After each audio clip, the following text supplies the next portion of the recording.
Good afternoon, everybody. Thank you for joining us. This has proven to be quite a popular session. This is literally the third time I'm presenting it this week. So welcome, everybody. Thank you. My name is Latan. I actually have a pretty kind of long history with Microsoft. Still do. I worked, in many roles. I worked alongside with Microsoft Research. I worked with various Ranger groups, and I've been a .NET developer for a very long time. I'm a SQL guy and a SharePoint guy and all these things. Deployed some pretty massive architectures in the past, and then I've done quite a bit of work on that too with AWS since I joined. So this is a Simplify Microsoft Architectures on AWS session. It's a level 200 session, which means we're going to cover quite a bit in just 1 hour. So brace for it, and yeah, bear with me. So we're going to look how we can generally simplify all things Microsoft on AWS. How friendly it is, how much love we have for Microsoft. They call it co-opetition, right? So first one being, can we simplify AWS? Can we simplify infrastructure from Microsoft side on AWS? What about very basic things, right? Things like Active Directory, corporate applications.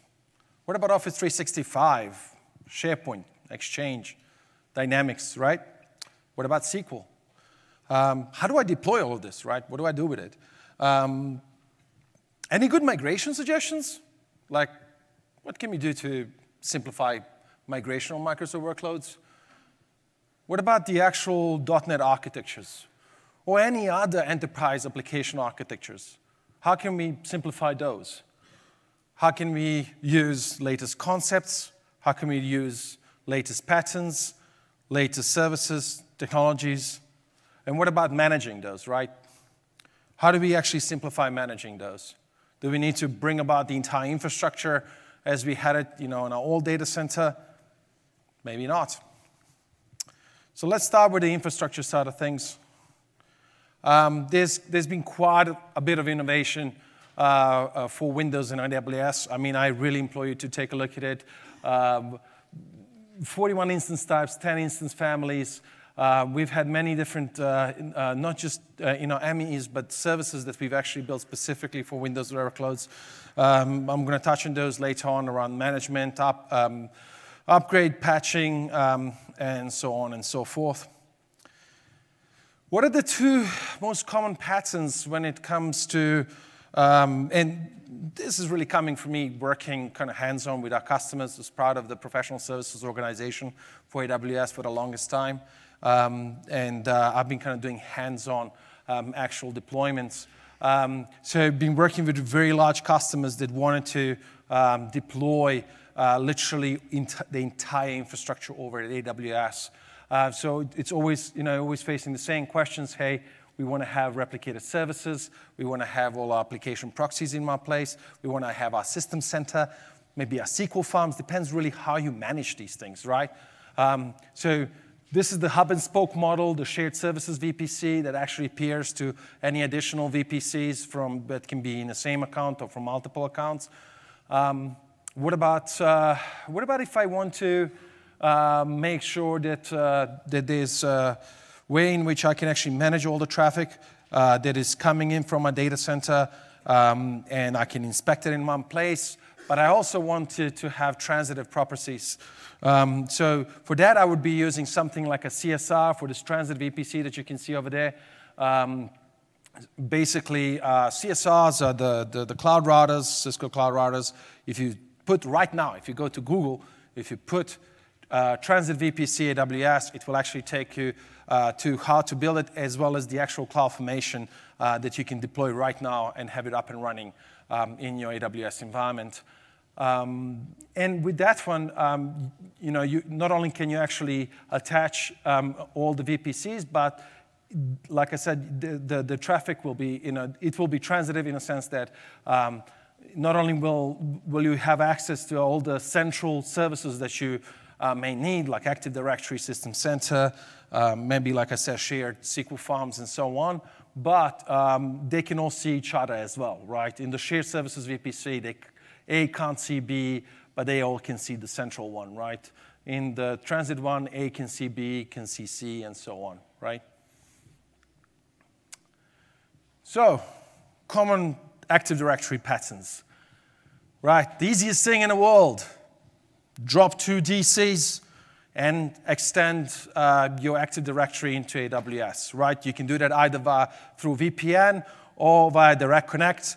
The Direct Connect is a lease line, dark fiber, whatever you want to call it, direct line from your provider to our data center, literally.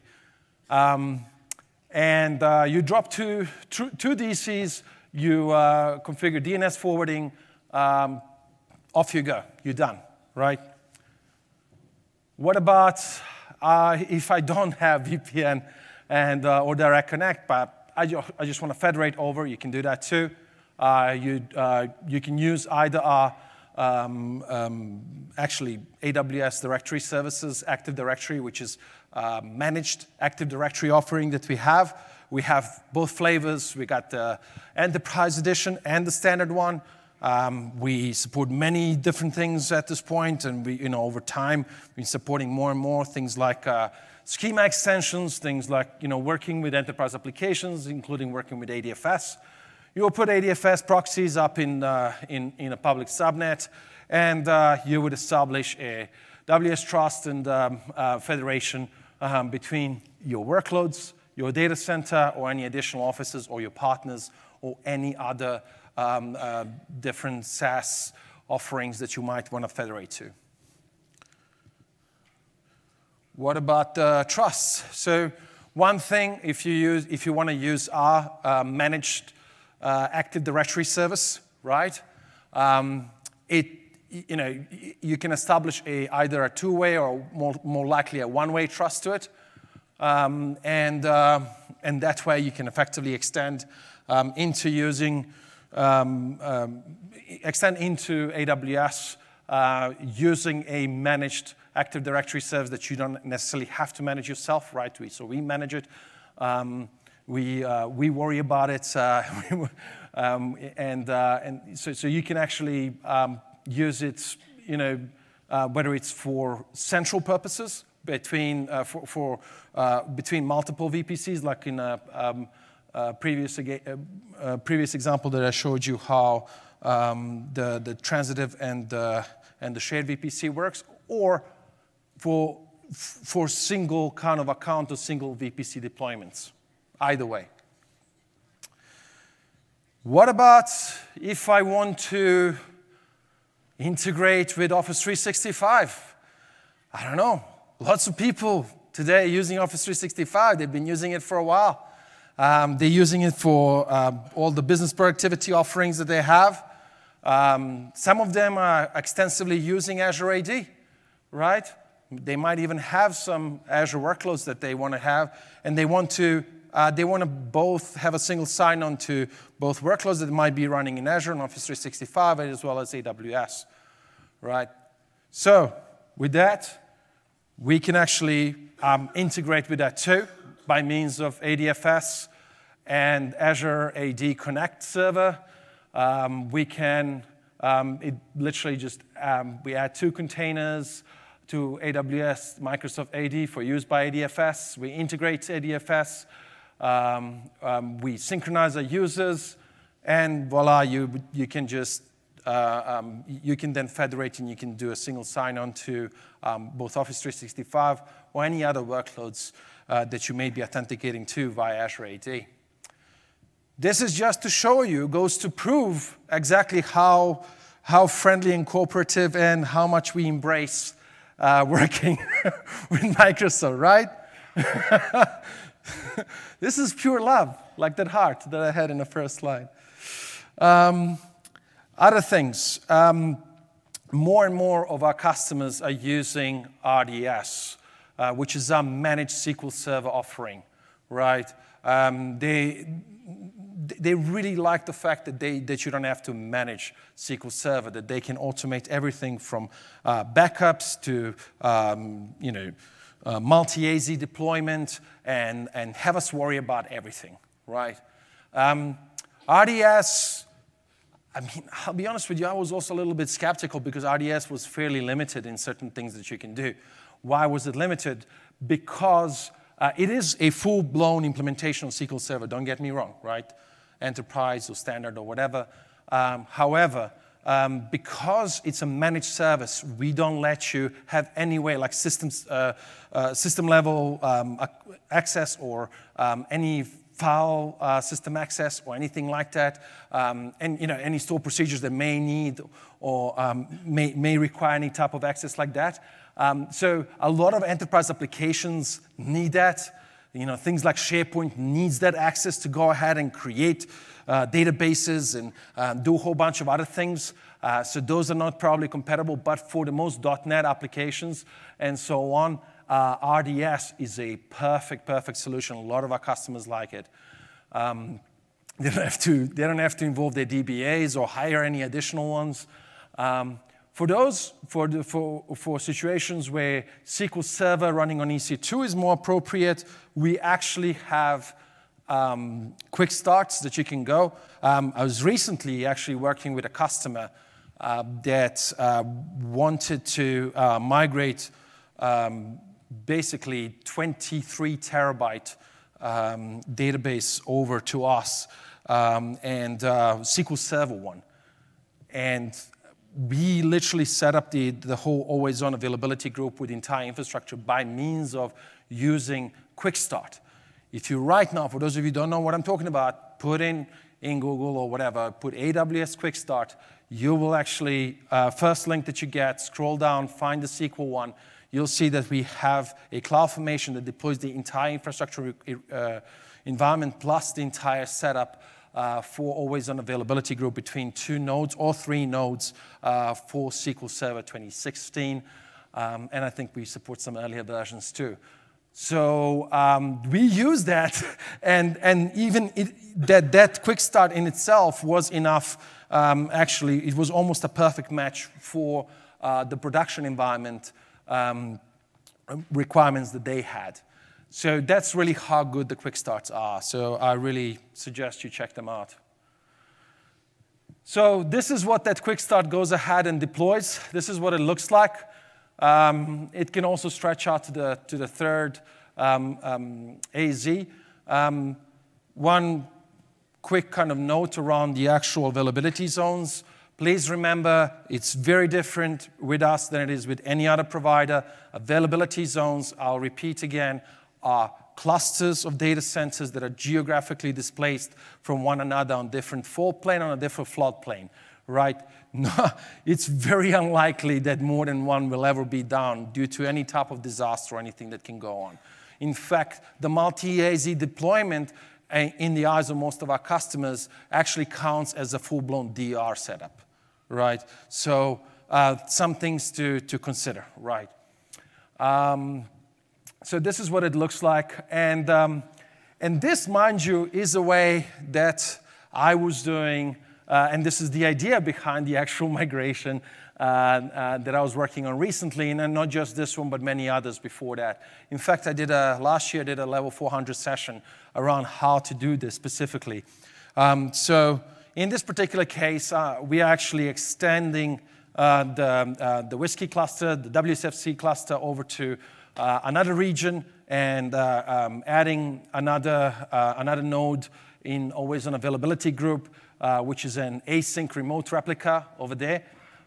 You can pretty much imagine that this left-hand side is your on-premise data center that is going over either direct connect or VPN line, and then you can extend it over to AWS.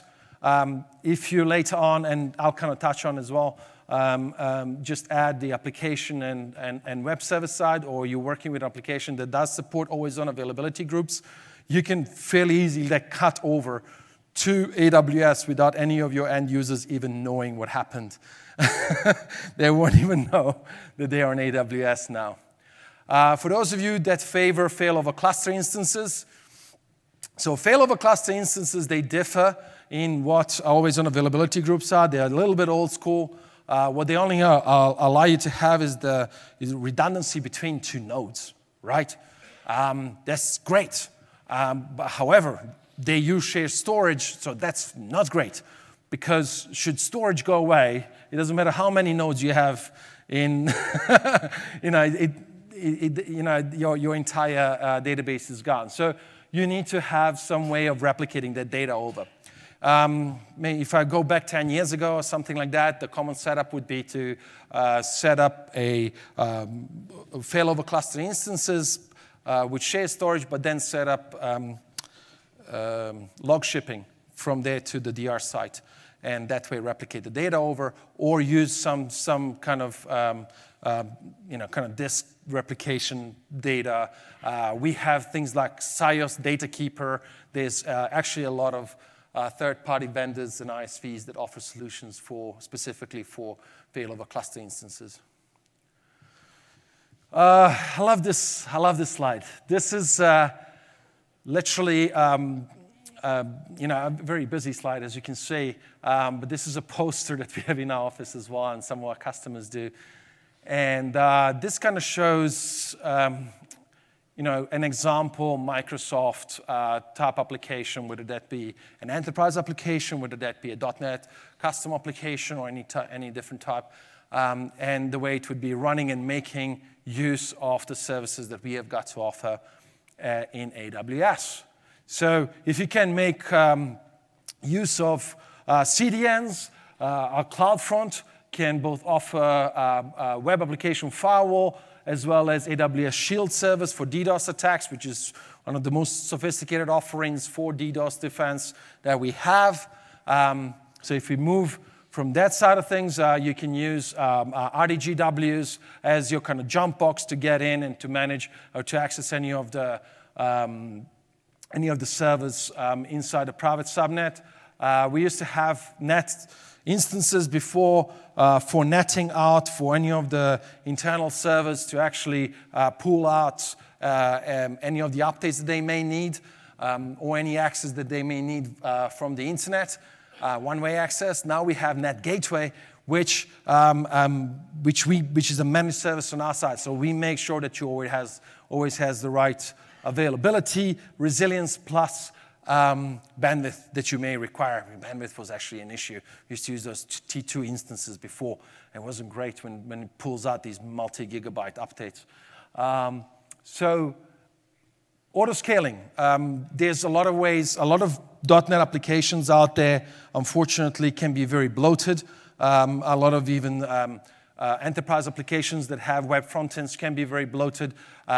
So we found very imaginative ways of basically doing like periodic updates to AMI, or rather virtual images on our side that our instances use, so that we can speed up the startup of the actual instances when they're being added into the auto-scaling group for scaling and for resilience or self-healing.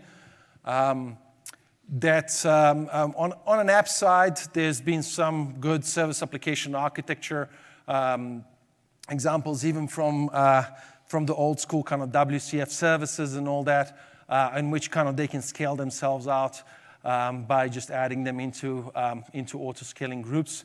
And then, we would be using either RDS or actual SQL, managed Active Directory or domain control running on EC2, and then make use of, obviously, IAM for actual, security, but we would federate over whether it's to our services via AD FS or to actual workloads on one side.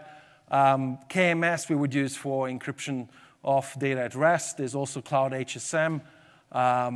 We have System Manager, which I'm going to be talking about in more detail as we go along. Make use of S3 services for storing data like media and pictures and all that, clunky stuff. And then we can replicate those out to CDNs with kind of CDN configuration. And then there's also DevOps, DevOps services like code deploy, code pipeline, code build, and code commit. I really implore you to check those out in some of the .NET sessions that we have. They work really well. There was actually one session I was in early on that we kind of touched on those services as well, very briefly. So how do I deploy all these weird and wonderful things? Cloud Formation. Cloud Formation is at the center and the heart of all great things. This is really, when I started working with AWS, this has been an eye-opener.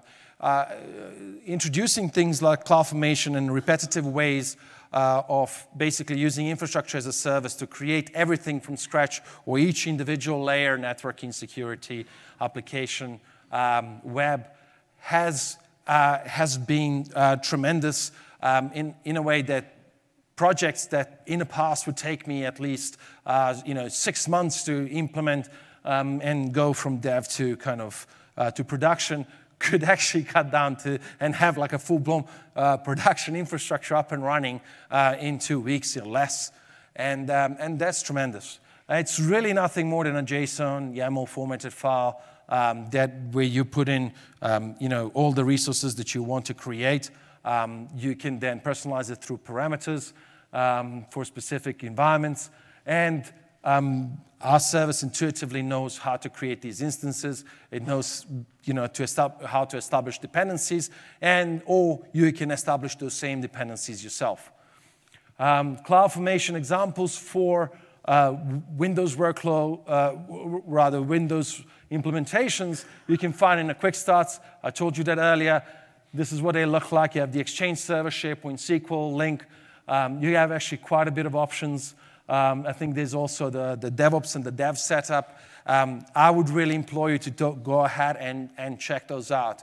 You will also see how Cloud Formation can, through CFN init, handle multiple stages in deployments of the servers that perhaps require to be restarted several times through configuration.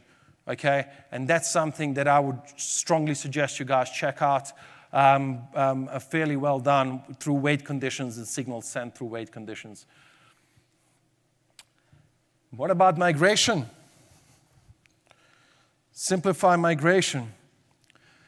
So you'll see our patterns really going from discovery and planning, server and database migrations, to data transfer, application monitoring, and profiling, right? And I included on purpose all of these ISV partners of ours and that provide great solutions for AWS ecosystem that work with specifically Microsoft workloads pretty well. Cloudomize, Risk, Cloud Health, TSO Logic. We do have an AWS application discovery service that can be used for discovery of all of your applications and things that you can use. I do, however, suggest this is not something you can solely rely on. You really do need to understand your entire application inventory, infrastructure, everything, and kind of apply that to what you get from the various different discovery services, including our own that you can use. On the server and database migrations, we have a server migration service, and I'll kind of get more in depth on that one a little bit, actually. Which you can kind of migrate the entire servers, or you can use the database migration service for the database migrations. Now, our database migration service has been actually built for zero downtime migrations, and it has been so popular with a lot of our customers that some of them started using it as a replication solution, strangely enough. They are using it for like a DR or whatever the case is. I'm not saying you should be doing it. I'm just saying they ended up using it for that. I would say give it a try. And it's not really only for SQL to SQL, but also SQL to, or like Oracle to SQL, or perhaps MySQL to SQL, and other way around. Something to consider as well if you find the actual licensing, let's say for SQL Server, to be expensive, and you want to move over to an enterprise-ready, kind of cheaper database to use with all the same features, the similar features, Aurora would be a great choice. So you can also migrate to Aurora using DMS. What about data transfer? There's S3 transfer acceleration. We have an appliance called AWS Storage and File Gateway, which is literally an appliance that can be sitting in your data center that goes and connects up to your SAN and then replicates all of the data to S3 or Glacier on our side. You can use Direct Connect. Direct Connect is really the connection that I mentioned earlier that connects you to between your data center directly to ours. And why I mention it here is because you don't have to fully commit it. You can temporarily use it to migrate all of your data, and then you can switch back to using VPN or something cheaper if the cost is, a concern or an issue for whatever reason. And then there's also Kinesis that actually allows you to migrate or suck in real-time processing of massive amounts of data. We usually use it for log processing, sending it out to either various,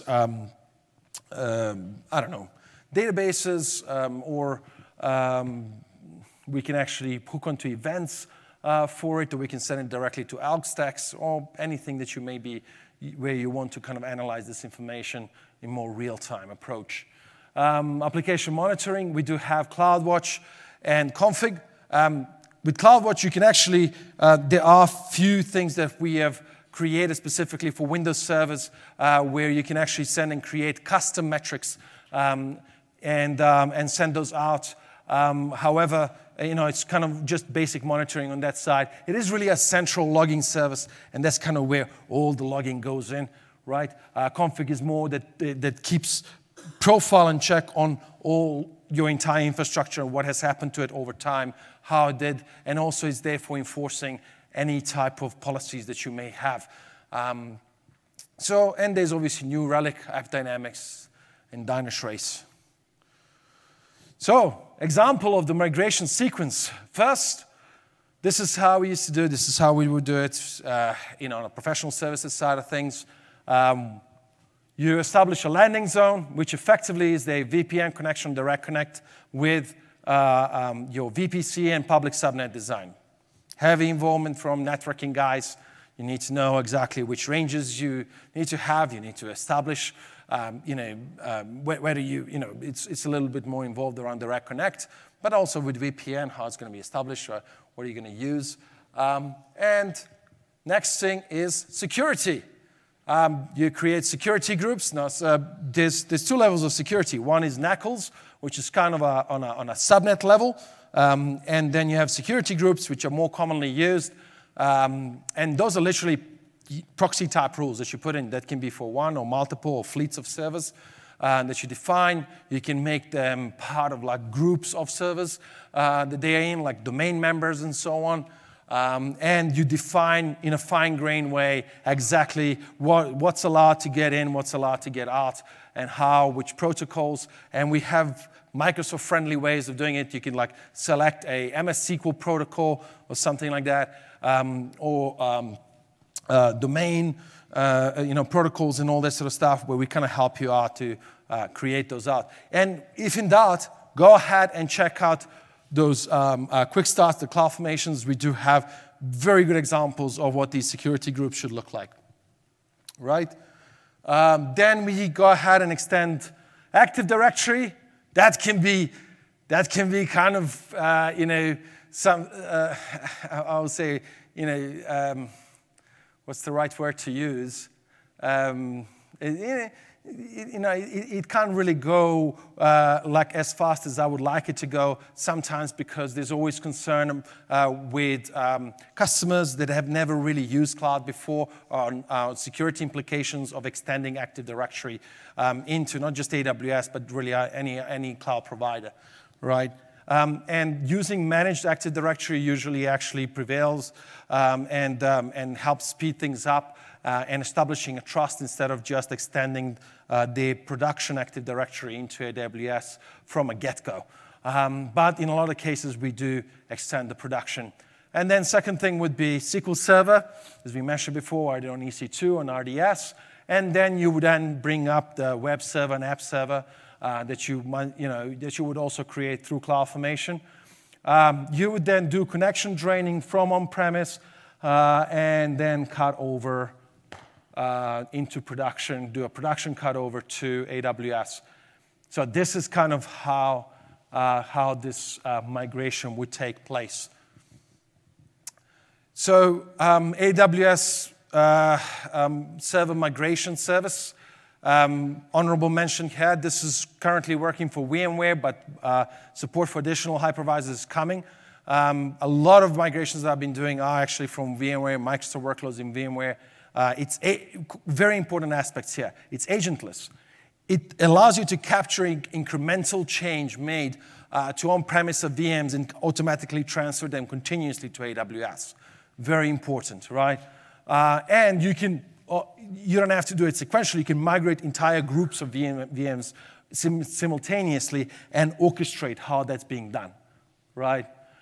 There's also a CLI and API access for you to actually create scripts and create your specific way of how you want to use migration service and how you want to kind of adjust and change the orchestration where necessary. Migration Hub makes use of both our services, right, or any of the third parties that I showed you in the previous slide before that, right? It allows you to discover group services applications, then migrate using the tools that I mentioned early on, and then track that application migration status, right? It is really there for you to have a proper view and proper way of planning and tracking your entire migration progress, right? And kind of this is what it looks like. This is what a dashboard looks like. It's going to show you for each of your fleets what's completed, what's in progress, what hasn't been started yet, how it's doing. You can actually go and analyze all of that to get more information around, and you can actually establish what the trends are.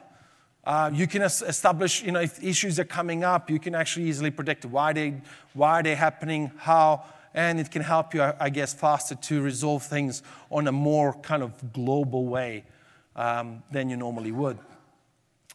And this is the slide that you saw before, more just as to remind you that AlwaysOn has been a go-to way for us to migrate both enterprise applications that support AlwaysOn as well as .NET applications over, especially for databases that are enormous in size, right?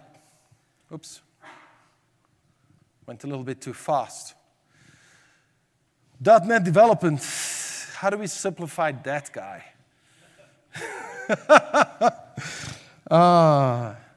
Okay, so great things about .NET development. One thing that I'm really, really impressed about, and that I've been impressed since I joined AWS several years back, was the actual integration into Visual Studio.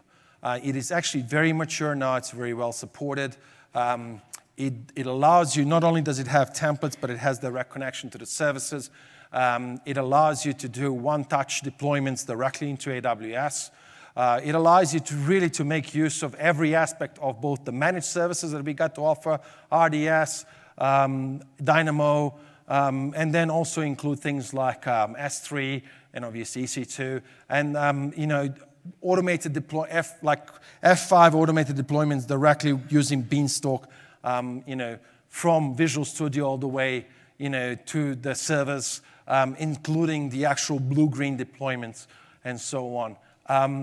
You can just as easily then include our serverless application services. You can include SNS, the simple notification service that not only can talk to different service endpoints, but it can also send emails and SMSs. You can use SQS and SQS to actually queue up and use the queuing for any aspect that your application layer may be using, or your application. Literally, you can take off that out of your current application scenario and then kind of leave it to us to manage for you.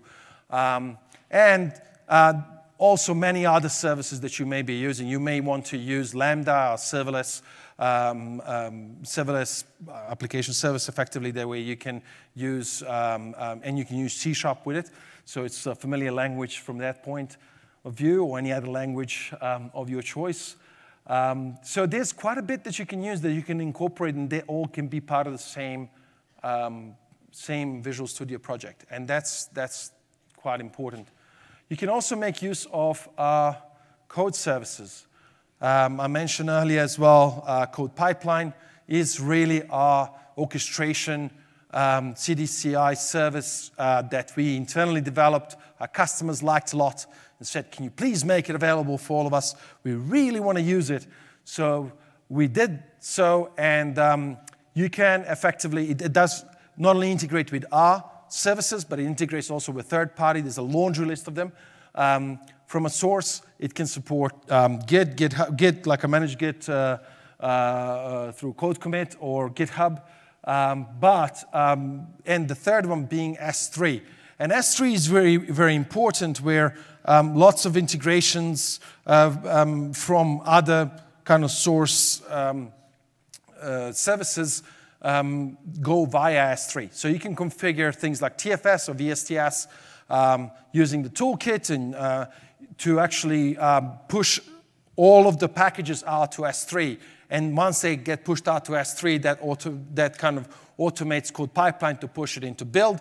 Use AWS Code Build that can be used both for build and testing, or you can use any of the third-party services, and then use Code Deploy that can deploy to both test, QA, including production, and then can do more sophisticated deployments, including obviously blue-green deployments and so on.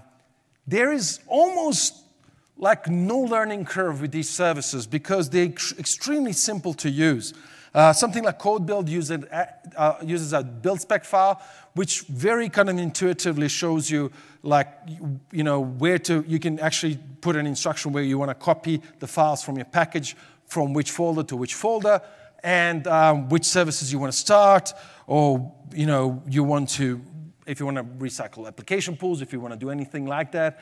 And then it has hooks for before install, after install, a few others. And that goes the same way for code deploy as well. It's called the app spec. So we're not very imaginative. Build spec, app spec.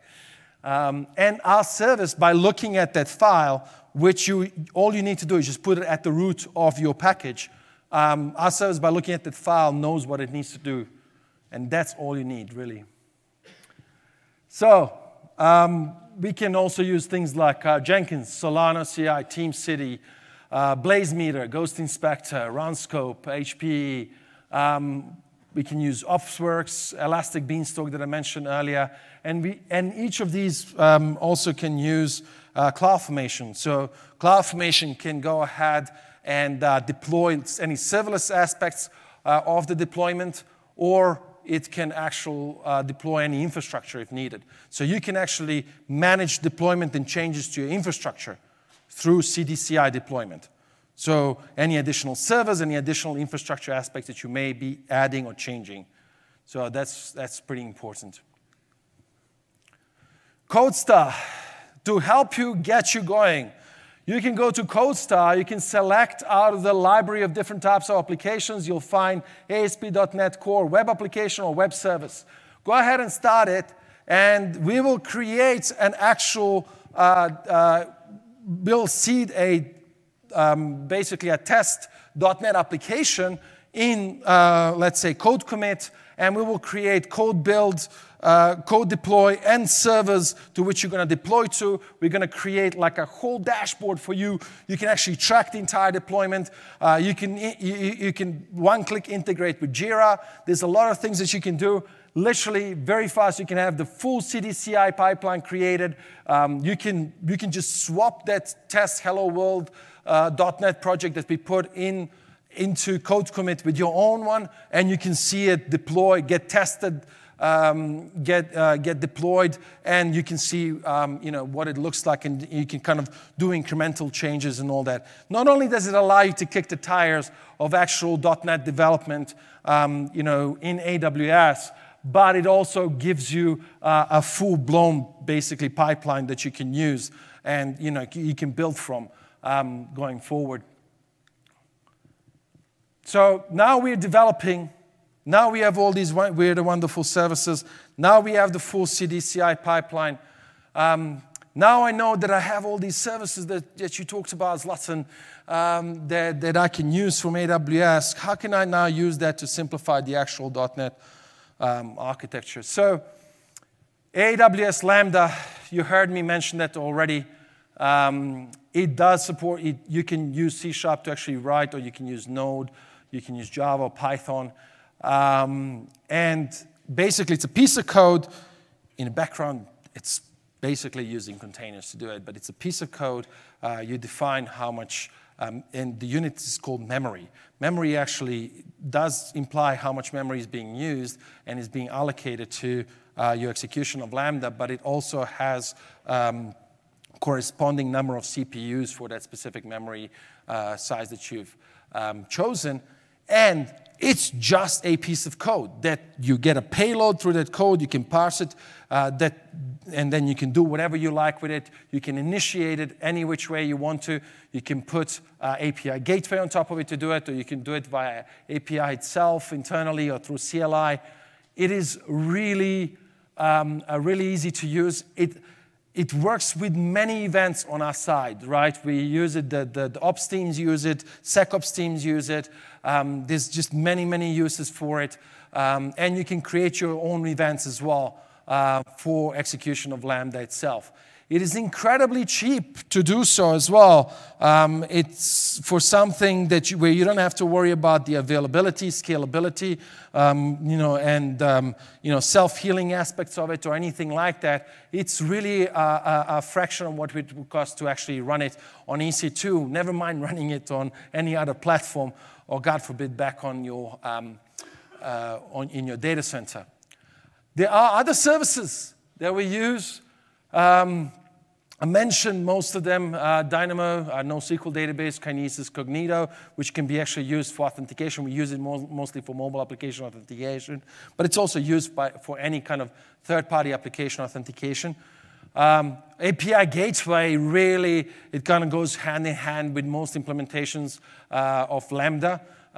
It is a way in which whether it's your web front ends or other services can interact with your Lambda, and then Lambda would process a response back. AWS Step Functions really are there to replace any old Windows workload foundations, workflows, state machine workflows that you've been using. It is very light, easy to use. It uses our schema-based language where you can define each step. Those steps can execute Lambdas and send them payloads and all that, or they can be activity steps that actually accept state and heartbeats from a code that may be running somewhere else, in some other container, on ECS, on Kubernetes, anywhere else, right? Or an EC2 server, even if necessary. There are the code commit, CloudWatch, and all that I talked about. SCS, again, for if you need it, for email sending. SNS also, like I said, it does send emails, SMSs, and it can talk to other service endpoints. Okay, anytime now. Thank you. Serverless socket. So what does that all look like, right? So this is a good example of, of kind of a lot of these serverless architecture applications that we've built for our customers, that are built for our customers too. You can have S3 static websites and that can actually use REST endpoints through API gateway, and then they can execute anything they need to execute via Lambda. Lambda can in turn use either RDS, and for that you will need to actually deploy Lambda in a VPC, and that's an option, or outside. It can use DynamoDB. It can use Redis. More and more of our .NET customers are using Redis, actually, or you can use Memcache on the Elasticache side of things. SNS, it can use queues and SQSQ. Step functions, that can have worker processes working somewhere else. And in the same way, you provide effectively what we call a facade, right? That mobile phone applications and Alexas and other things can use just the same, right? And this is very inexpensive, highly available, and extremely performant way of redesigning and slowly refactoring your application to look like this end product in the end. Or building new ones that actually look something similar to this. For serverless application deployment, I mentioned the Cloud Formation. This is kind of what Cloud Formation looks like. You need to provide a lot of details in some cases, specifically whether it's for Lambda functions, whether it's for actual servers, whether it's for any particular layer on that. However, for serverless, we have simplified it quite a bit. So let me introduce you to Sam the Squirrel. It's our serverless application model. So he's very cute. Sam the Squirrel basically represents the serverless template model for, or SAM template for Cloud Formation, where that entire Cloud Formation that you looked at becomes very simplified Cloud Formation that you see here, where you just define your function, which is your actual Lambda function, and then you say, I want it for event to be an API, meaning that you want to use API gateway, what the path and method is for it, and then define a simple table, which is a DynamoDB table. We have literally tried to automate as much as possible what we think you don't have to worry about, and just leave it for you to quickly kind of create these specific serverless architectures in Cloud Formation. Then this is what the pipeline looks like. The pipeline that I talked about earlier with code pipeline, code deploy, code build, and any source that you may be using. In this case, it's code commit and code build. Then it would use Cloud Formation for create and execute change sets, running stubs, and then through different stages all the way to production. What about simplifying management? How do we manage all of these great and wonderful things that we've been simplifying so far? System Manager. This is one of my favorite services. In fact, I even worked with the product team on some features when it came to updating Windows AMIs and so on, some additions to using their automation to do so. So for deploy, configure, and administer, we have run commands. Run commands, amazing. So the way the System Manager works really, first of all, it's a free service. It's extremely popular with all of our customers that are running Windows workloads. Most of the things that, well, basically, the essential thing that it uses is documents. And documents are basically instructions for execution of certain things which contain PowerShell scripts or any other type of script. So run command will allow you to execute anything to any fleet of servers that you define yourself. You define it by means of tagging, right? And you can kind of auto send the same command to entire fleet of servers, get responses back, and very quickly administer it if necessary. State Manager works like a desired state configuration server, where it actually goes and manages the configuration of each of the servers that, once again, you've defined by means of tagging.